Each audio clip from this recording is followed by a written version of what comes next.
You are no longer my son. That was my father's gift. On Christmas, along with a custody termination letter. His last words sent my life spiraling in a whole new direction. After 8 years of silence, we met at the hospital, and he begged me for forgiveness. Hey everyone! Before we jump into today's video, I need your help. We've noticed the channel is losing some traction, and subscribing is one of the best ways you can support us. It's quick, free, and it helps us keep bringing you awesome content. Your support means the world. Let's keep this channel growing together. Thanks so much. Now let's start the video. Hey Reddit! Never thought I'd share this story, but here we are. What happened still messes with my head, but figured some of you might relate to getting screwed over by family.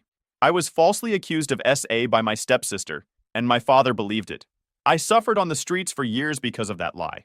But 8 years later, I got the news of what happened to them. Fair warning, it gets ugly. But seriously read the whole thing because I need an answer. Here's what went down. This happened when I, 25 male, was 15. Christmas Eve 2014. We're sitting around our living room. The tree's all lit up, presents underneath, whole Norman Rockwell thing going on. My stepmom Lilith and my half-sister Ariel had just opened their main gifts. Dad was in his recliner looking pleased with himself. I'm waiting for my turn when there's this knock on the door. Dad gets up, comes back with Mr. Carlson, our family lawyer.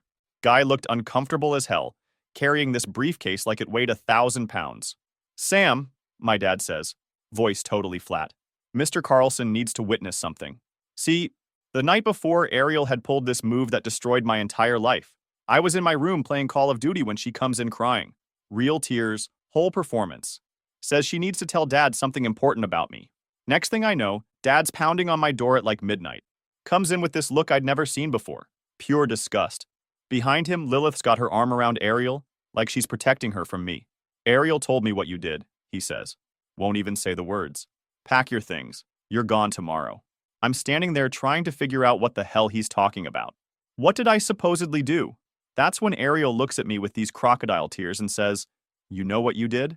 But here's the thing. I literally had no idea. I barely talked to her unless I had to. She was 14, bratty as hell, and always trying to get me in trouble for stupid stuff. But this was different. Spent that whole night trying to figure out what she could have said. So Christmas Eve, Mr. Carlson sitting there with custody termination papers spread out on our coffee table, right next to the unopened presents with my name on them. Because of what you did to your sister, Dad says, you're no longer part of this family. I tried explaining that I had no clue what he was talking about. Asked him to tell me exactly what Ariel said so I could defend myself. But Lilith jumps in with this fake, concerned voice. Asking for details just proves your guilt. You're sick. That's when I realized how screwed I was. Whatever Ariel had accused me of, it was bad enough that nobody wanted to hear my side. Dad throws my suitcase onto the lawn. I'm getting pushed out the door while neighbors are driving by looking at Christmas lights. The gift I'd saved up to buy him, this vintage Metallica vinyl he'd mentioned wanting, went flying with me. Then I looked up at him and asked, voice choked, Why do you always take her side? She's not even your real daughter. With that same even tone, not a flicker of emotion, he replied, She is my real daughter. And you? You're nothing anymore. Then he slammed the door shut. Only person who showed any kindness was Mrs. Bennett next door. She came over after watching the whole thing, pressed $40 into my hand and whispered, I don't believe it. Come find me if you need help. Her daughter dragged her inside before she could say more. I sat on those steps for hours in the cold, watching families drive by with their cars full of presents. Meanwhile, I'm sitting there with everything I owned in one suitcase. That night, I walked away from the only home I'd ever known, carrying nothing but that suitcase, some legal papers I couldn't even read properly, and whatever money Mrs. Bennett had given me. Didn't know it then, but that was the last Christmas I'd ever have as somebody's son. So I'm walking through my neighborhood on Christmas morning with this suitcase, watching families through their windows opening presents. Every house had that warm glow, kids running around in pajamas, whole picture-perfect thing I'd never be part of again. Mrs. Bennett's $40 got me a bus ticket to the next county over. I remembered my grandmother lived somewhere east with orange groves, figured maybe she'd take me in. Wrong move. Got off at the wrong stop, walked around for hours asking random people if they knew her. Nobody had a clue. First night sleeping outside was brutal. December in Texas isn't exactly tropical, and I had no idea what I was doing. Found this overpass where some other homeless people were hanging out. They mostly ignored me except for this one guy who warned me to watch my back. Fresh meat like you won't last a week, he said. Especially pretty boys. That scared me more than being hungry. Next few towns I tried, same story. Youth services couldn't help because I was a biological child with no documented abuse. Even tried calling the cops once to report what happened, but without proof of anything illegal, they basically told me to call my dad and work it out. How do you prove something didn't happen? The days started blending together. Park benches, gas station bathrooms, whatever food I could get from dumpsters behind restaurants. My clothes fell apart fast. Those shoes I was wearing when I got kicked out? Done after a week of walking on concrete all day. One night I got really sick. Fever, shaking, the works. Ended up collapsed behind this 24-hour Whataburger. Figured I was gonna die right there next to the grease trap. That's when I met Roy. Woke up on cardboard with a heavy coat over me. This guy with a beard and eyes that had seen everything was sitting next to me holding water. "Thought you were gone, kid," he said. "Fever like that'll kill you quick out here." Roy became my teacher. Lived behind an abandoned warehouse in what he called the forgotten corner. Showed me the ropes, how to scavenge, where to sleep safely, how to avoid the wrong people. But here's where it gets dark, and I'm not proud of this part. About 3 months in, I was so angry and hopeless that I started using. Roy knew this dealer who hung around the industrial district. Just pills at first, Percocet, Oxy, whatever numbed the rage I felt about my situation. "Pain's pain," Roy told me when he caught me high one night. "Whether it's your body or your soul." For about 6 months, I was a complete mess. Spent whatever money we made scrapping on pills instead of food. Lost probably 30 pounds, looked like a skeleton. There were days I'd wake up and hope I wouldn't. The lowest point came about 4 months into my pill habit. I was walking back from scoring behind this abandoned auto parts store when these 3 guys jumped me. Looked like gangbangers. Tatted up, probably mid-20s. Definitely not people you wanted to mess with. "Look what we got here," the leader said.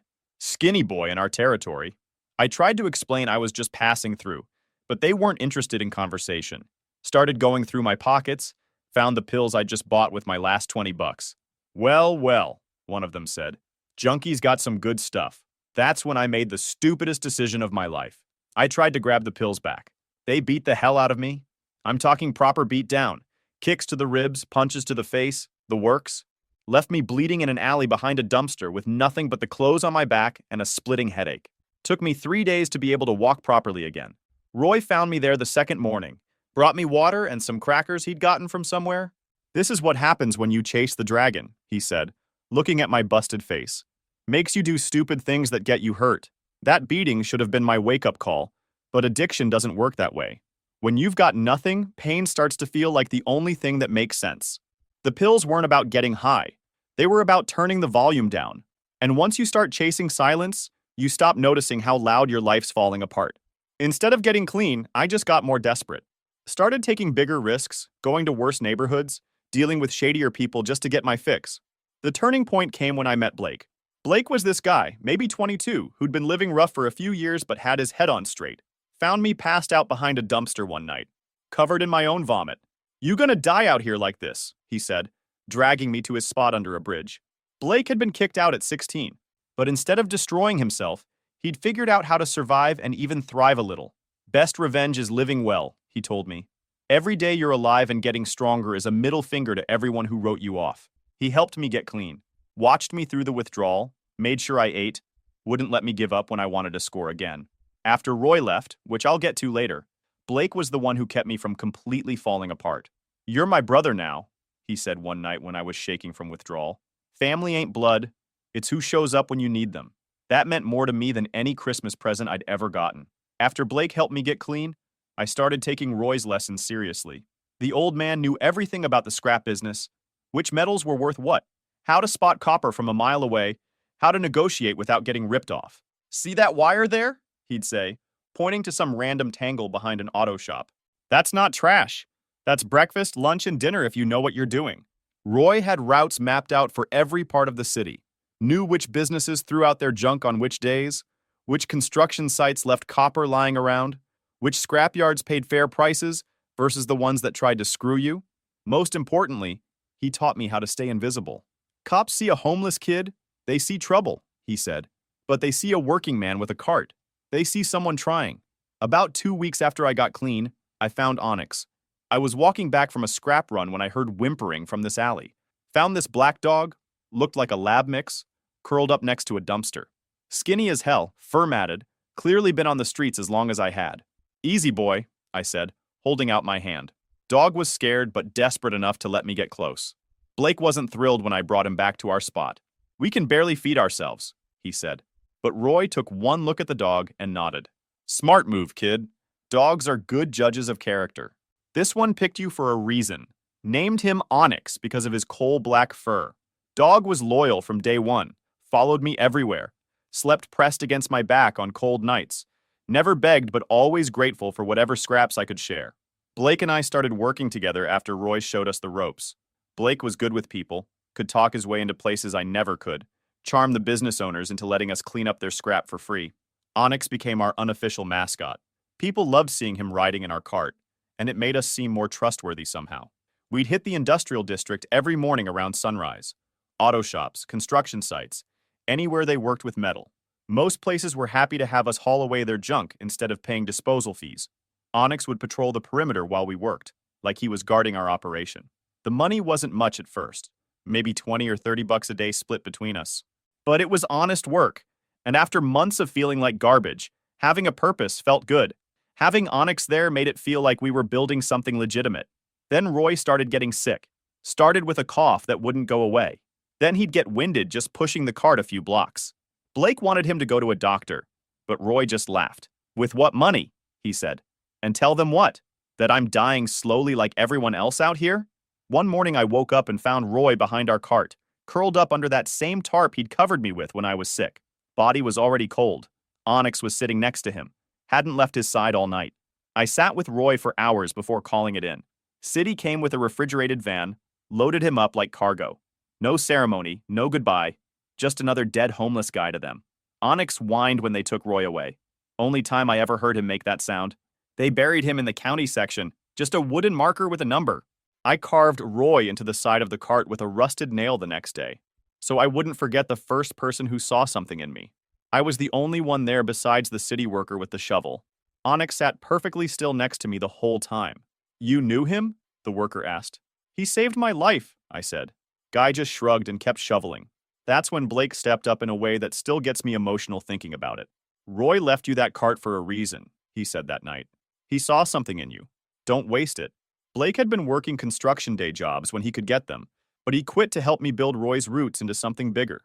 We started keeping detailed records, building relationships with scrapyard owners, expanding our territory. Onyx adapted to the longer days. Learned to ride in the truck bed when we upgraded from the cart. We're gonna do this right, Blake said. Professional operation. None of this hand-to-mouth stuff. Morning started at 5. Black coffee, route check. Onyx loaded up in the cart. We moved like clockwork, hitting scrapyards, dodging junkies, trading metal like it was currency. People started to recognize us. Hey, cart crew's here, they'd say. Like we were legit. And maybe we were. By the time I turned 18, we had a system. Blake would handle the customer side, talking to business owners, scheduling pickups, that kind of thing. I'd handle the technical stuff, sorting metals, maintaining equipment, managing inventory. Onyx became our quality control. Somehow that dog could spot copper from 50 yards away. We opened a joint bank account, started saving every penny we could, lived on whatever cheap stuff we could get from dollar stores. But we were building something. The breakthrough came when Blake convinced this recycling depot to give us a regular contract. Guy named Martinez liked that we showed up when we said we would, that our metal was always sorted properly, that we weren't tweakers or drunks like some of the other scrappers. You boys are different, Martinez told us. Most people in your situation don't think long-term. He scratched Onyx behind the ears. And this dog's got better manners than half my employees. By 19, we'd saved enough to buy a used truck. 1998. Ford F-150 with 200,000 miles, looked like it had been through a war, but it was ours. Onyx claimed the passenger seat immediately, like he'd been waiting his whole life for a real ride. Blake painted Silent Reclaim on the side. Said it fit. We were quiet, professional, and we turned trash into treasure. Plus it sounds way cooler than Sam and Blake's junk hauling, he said. The truck changed everything. We could cover 3 times as much ground, take on bigger jobs, actually look legitimate when we pulled up to businesses. Onyx loved the truck runs.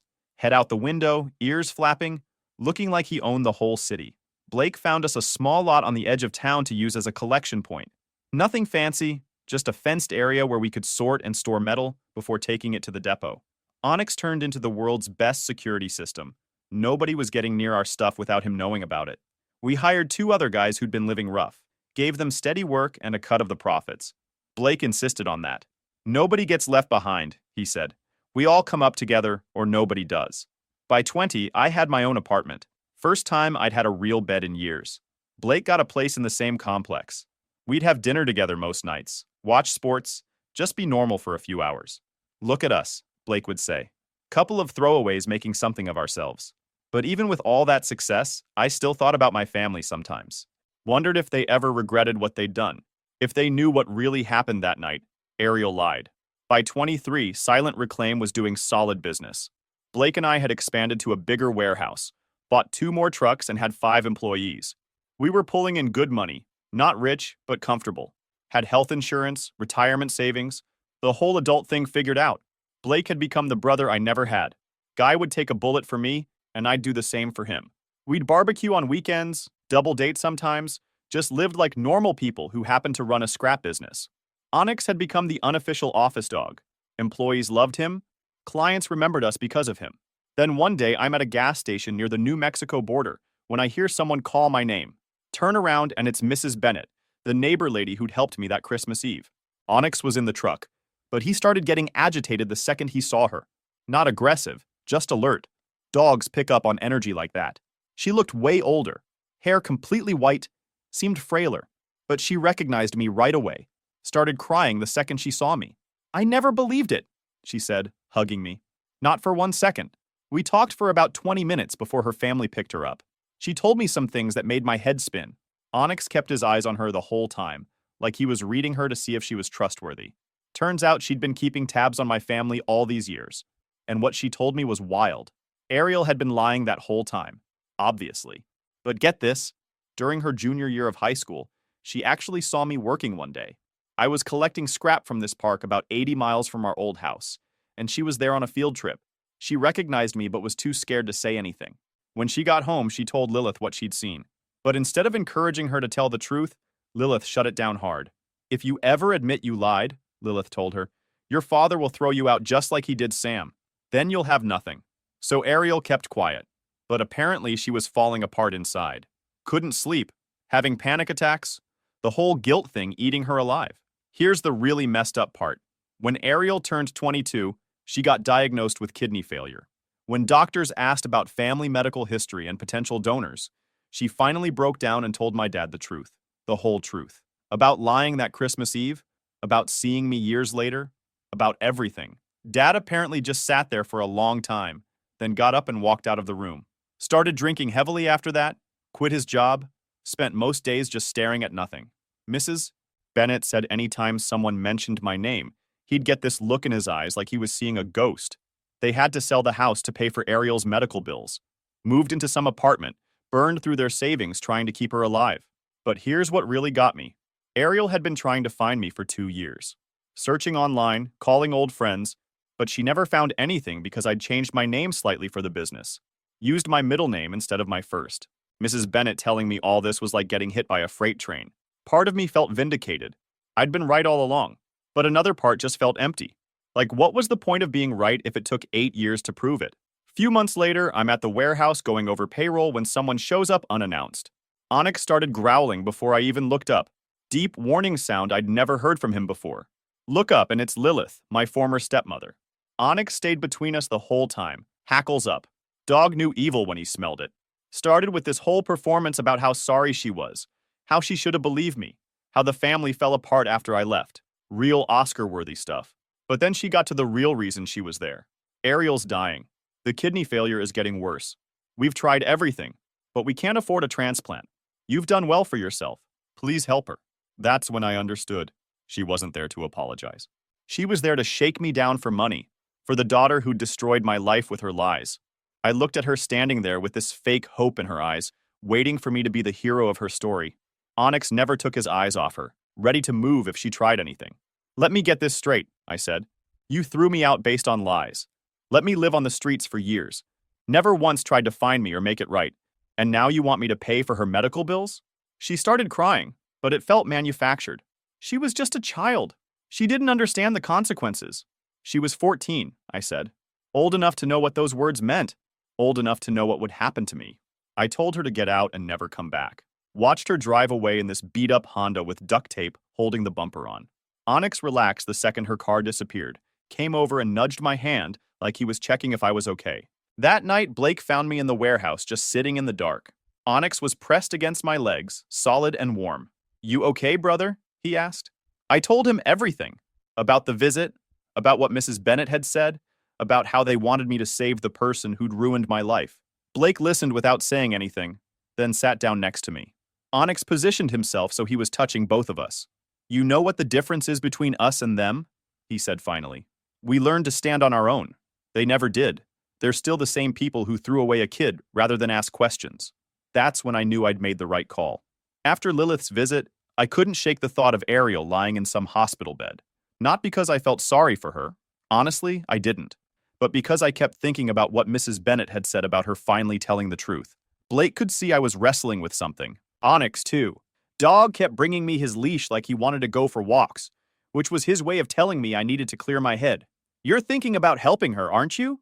Blake said one night while we were closing up the warehouse. "Maybe," I admitted. "Not for her sake, but just to put this whole thing to rest." Blake nodded slowly. "I get it.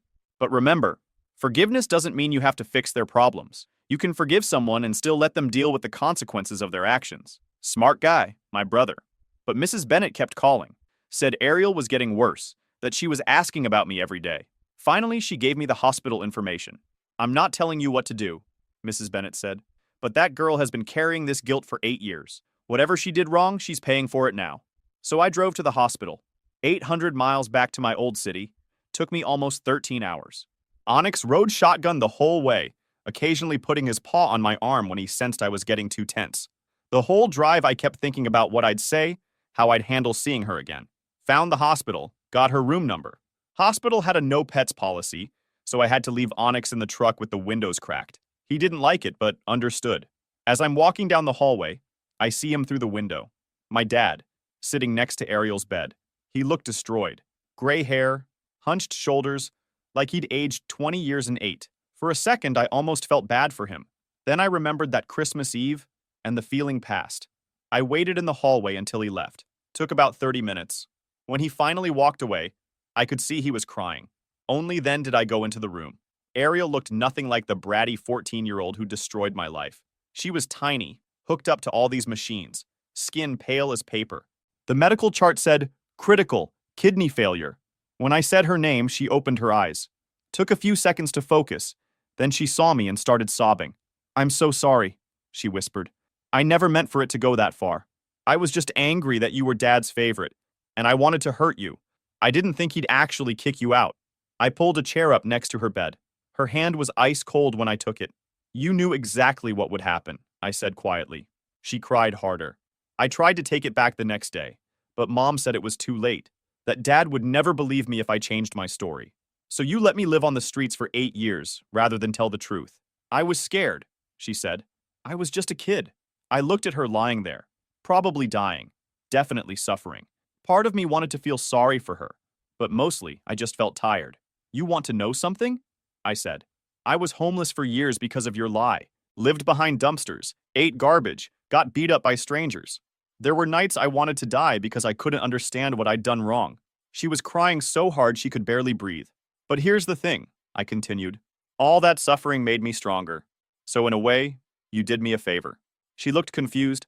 I stood up and looked down at her. "You made your bed. Now lie in it." Then I walked out, leaving her crying behind me. In the hallway, I ran into my dad. He was coming back with coffee, saw me, and just froze. "Sam," he said, voice cracking. I looked at him for a long moment. This man who'd raised me, who'd taught me to ride a bike and throw a football, who'd held me when my mom died, who'd also thrown me away without a second thought. He started crying. "She told me what she'd done, how she lied. I've been trying to find you for years." "Too late," I said. "You had 8 years to figure out the truth. 8 years to wonder if maybe your son wasn't a monster. But you didn't, did you? You slept just fine knowing you'd thrown away a kid." I walked past him toward the elevator. "I'm sorry," he called after me. "I'm so sorry." I hit the elevator button and waited. When the doors opened, I turned back to him. "Save it for someone who cares," I said. Got back to the truck and Onyx was waiting exactly where I'd left him. Tail started wagging the second he saw me, like he was saying, "You did what you needed to do, now let's go home." After I walked out of that hospital, I thought I was done with my old family forever. Turns out karma wasn't finished with them yet. Mrs. Bennett kept me updated over the next few months. Said she felt responsible for getting me involved in the first place, so she wanted me to know how everything played out. Ariel died about 6 weeks after my visit. Kidney failure, heart complications, the whole thing. Mrs. Bennett said she spent her last days asking for me, wanting to apologize again. But I was done with apologies. The funeral was small. Just my dad, Lilith, a few relatives who barely knew her. Mrs. Bennett went out of respect, but said it was one of the saddest things she'd ever seen. But here's where it gets interesting. About a month after Ariel died, my dad apparently found some old diary of hers. Pages and pages about how guilty she felt, how she wanted to tell the truth but was scared of losing everything, how she saw me that day in the park and wanted to run to me but couldn't. But the real thing was what she wrote about Lilith. Turns out my stepmother had been way more involved than anyone knew. She's the one who coached Ariel on what to say that Christmas Eve. Told her exactly which words to use to make sure I'd get thrown out permanently. See, Lilith had always resented me. I was a reminder that my dad had loved someone before her, that she wasn't his first choice. She wanted me gone so she could have the perfect little family with just her daughter. So when Ariel came to her upset about something stupid, probably me getting more attention or whatever, Lilith saw her chance, manipulated a 14-year-old into destroying my life just so she could have my dad all to herself. When my dad found out about this, really found out with proof, he lost his mind. Mrs. Bennett said she heard them screaming at each other through the walls.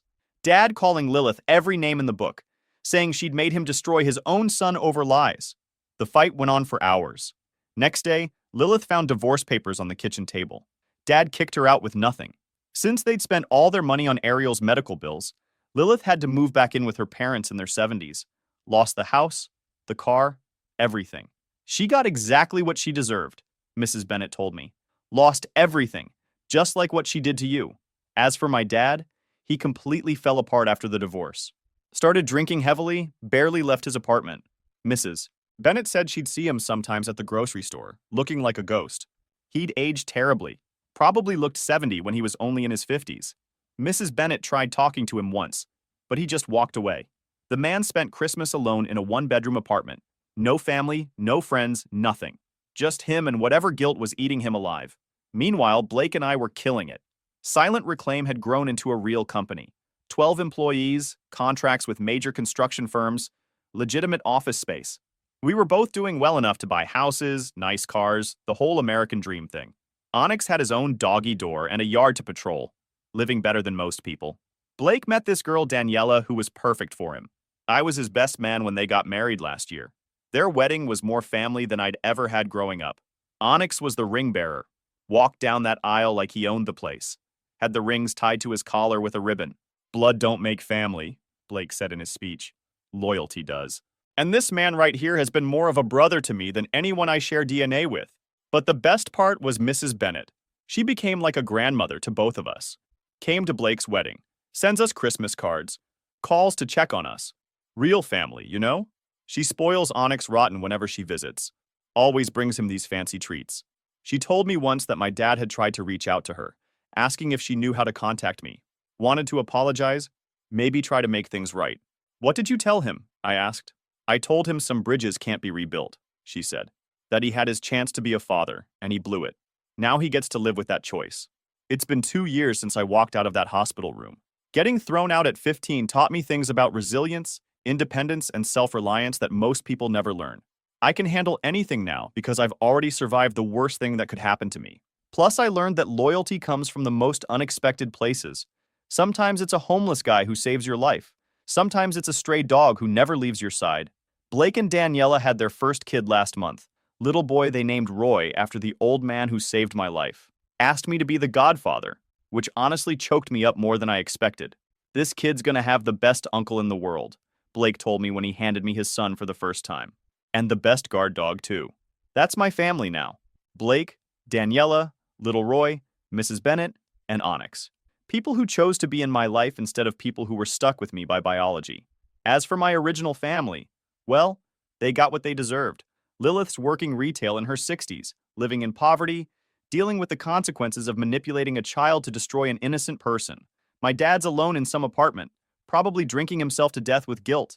My life now is better than it ever would have been if I'd stayed in that house with people who were ready to believe the worst about me. I own my own business, have real friends, live on my own terms. None of that would have happened if I'd been coddled and protected my whole life. And I've got the best damn dog. So yeah, getting kicked out on Christmas Eve was the worst thing that ever happened to me. But it was also the best thing, because it showed me what I was really made of. The boy who got thrown out that Christmas Eve died on those streets. The man who built something from nothing was born there too, and I wouldn't trade that man for anything. But here's my question for you, Reddit. Was I too harsh when I told Ariel she made her bed? Now that I know Lilith was the one pulling strings behind the scenes, sometimes I think maybe I should have said something else in that hospital room. Then again, maybe not. Did you enjoy my story? What a journey it has been. I truly wonder, what would you have done if you were in my shoes? Would you have chosen silence to keep the peace, or would you have done what I did to reclaim your dignity? Let's meet in the comments below. I'm so curious to hear your thoughts. I'm reading every single one. Which city are you listening from tonight? If my story resonated with you, you can support me and help me bring more stories like this to the world by sending a super thanks. Your sweet support means the world to me and allows me to continue this journey with all of you. On the screen now, you can see 2 new life stories that I highly recommend you watch next. There are so many more on my channel, each with its own lessons and triumphs. Don't forget to subscribe and click the notification bell so you never miss a new chapter. Thank you for being here with me. Until the next story, with love and respect.